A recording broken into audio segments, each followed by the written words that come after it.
What if I told you about 80% of Canadians are making a huge financial mistake without even knowing? You'd probably want to know if you're a part of that 80%, right?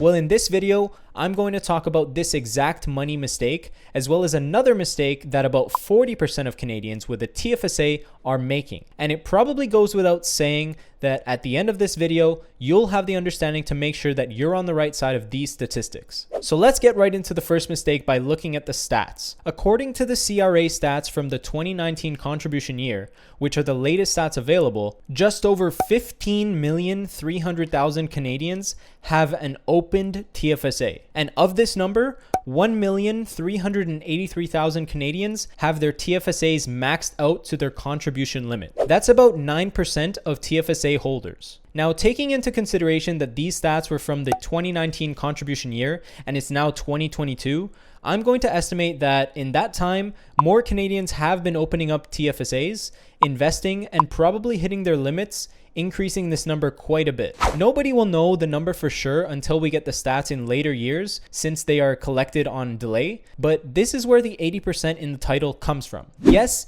it is a ballpark number, and honestly, it's a pretty generous one. There is a chance that an even higher percentage of Canadians at the current moment don't have their TFSAs maxed out. Now, for most younger Canadians, this might not be a true mistake. They might just not have had enough time working to max out their tax-free savings accounts. But when Canadians are knowingly or unknowingly not doing everything they can to make sure that this account is maxed out, they are missing out on a lot of potential opportunity to earn tax-free income year after year. And this takes me to the second mistake. This article on Motley Fool Canada posted on May 27th, 2021 states, unfortunately, and popularity aside, 38% of TFSA users have cash as their primary investment. Another intriguing figure is that more than half, 51% of Canadians did not know that you should hold cash and at least one other type of investment like stocks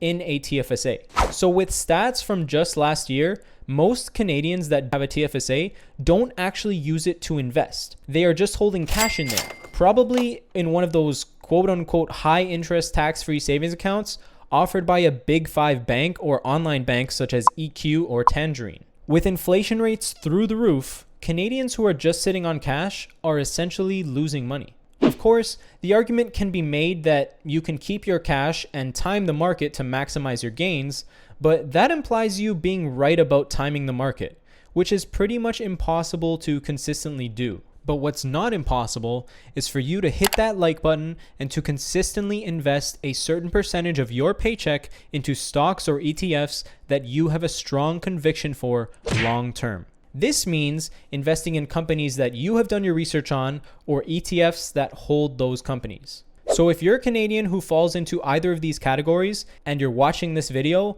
well, congratulations.